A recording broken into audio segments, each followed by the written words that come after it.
there is a huge disruption across all the value chain. Now, the classic example that we think about, in that area is Amazon, the way we shop. But that's just a piece of what's happening. I mean, if you go through the spectrum here, if you look, for example, there is the Farmer Business Network.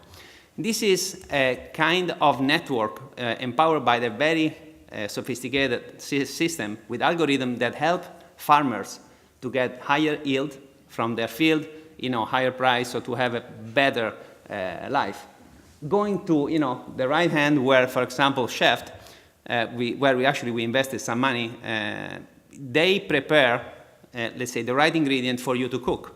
So it's not like Blue Apron that delivers you the food; they deliver you all the ingredients so that you can cook. So there is a huge amount of changes that is going through the whole value chain, and as a company, we need to address that. So it's not the business as usual that we've been working in the past year. The other important part is that we cannot do, even if we say big food, we like to define us the biggest of the smallest company. It requires new approaches.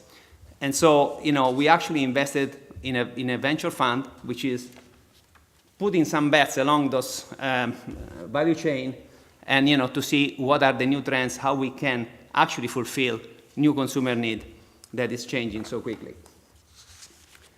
Now, I don't have the crystal ball like anybody else, but as a company, we try to figure out not what's going to happen next year, but what are the trends, what's going to be in 10 years, the food market. And those are foresights, that we call it foresights, that we believe are going to shape the food market in the future.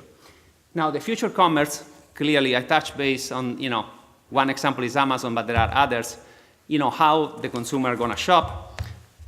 My moments is everything that is impacting the way we eat as a person, what we eat, when we eat it. So all the snacking piece, which is, the area obviously I'm in charge inside the company.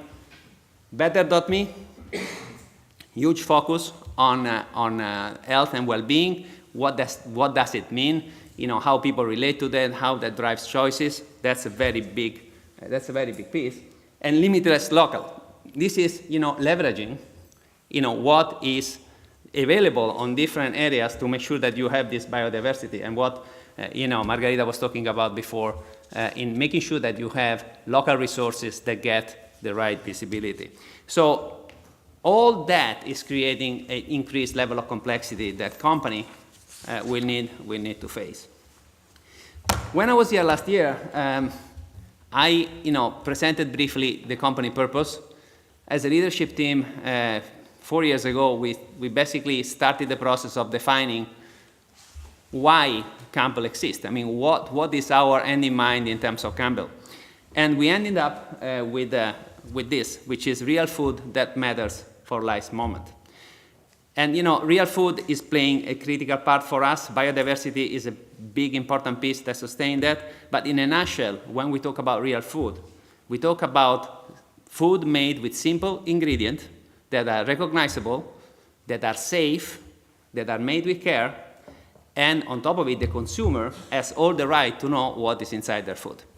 So it's a simple concept, which requires a lot of work in terms of traceability and all that. But I believe, when we talk about big food, trust is probably the most important currency in terms of company, especially in the food area moving forward. So while those are a lot of challenges, I believe there are, as always, opportunities.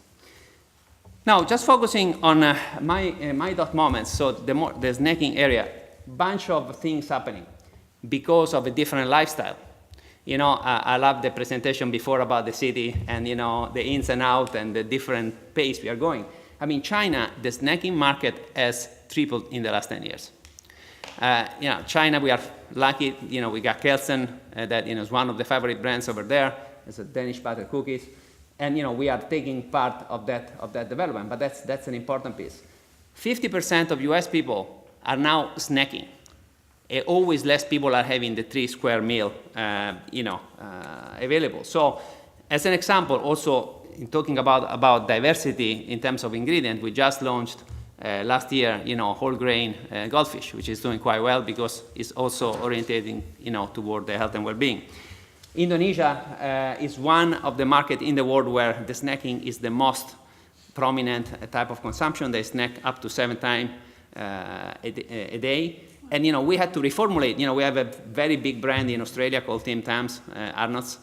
And we had to reformulate completely the product with a really sweet and sour type of taste to make sure that we could fulfill that consumer need.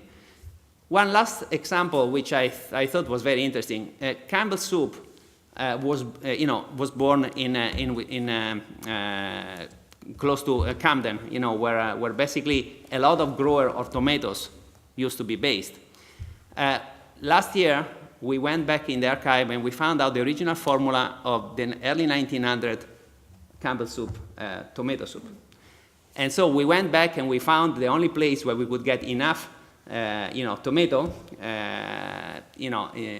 to make sure that the New Jersey tomato, to make sure that we had the same kind of formula. And so we launched a few of those, and it was a huge success because that was something that people felt really specifically linked, to the area where those were based.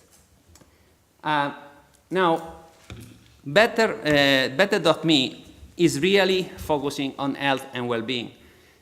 This is the area, I believe, when we talk about challenges for the industry, this is probably the area that is going to require us to look at food completely differently. Because you have an intersection of huge technology advancement, new knowledge about medicine, at the cellular level, DNA, basically the way we are made, which basically influence a lot what is good and what is bad. If you look around, today eggs are good and tomorrow are bad. I mean, butter in this moment is growing significantly because people think it's okay now. I mean, few years ago it was a disaster. Now we can't get enough butter because there is not enough production of butter. So the reality is that this science is going to give us the chance to understand our body at a much more cellular level and basically provide a diet that fulfills not only our physiological need, but also in terms of our lifestyle. This is a very important area because I don't know how many of you are aware, but we have a kind of separated incubator with a company called Habit. Habit basically starts with the analysis of your DNA. You fulfill a bunch of questions, and basically the company develops, first of all, define what type of person you are, what type of profile you are, and then you have a menu that is set up just specifically for you. And so this is really a personalized type of frontier, which is, probably the new frontier, and it's going to require a lot of challenges and a lot of diversity. You can't use simply, male and let's say mice and all that. Limitless local is the, let's say, the effect of leveraging local element. We have, I'm just gonna give you an example. We have Bolthouse Farm, which is producing smoothies and a lot of carrots goes in there. So we have a system where basically all our carrots are coming in a radius of around 300 kilometers to minimize the impact and also give the chance to different growers to rotate the field, not to deploy, let's say, give the chance to the field to be still producing in the coming year.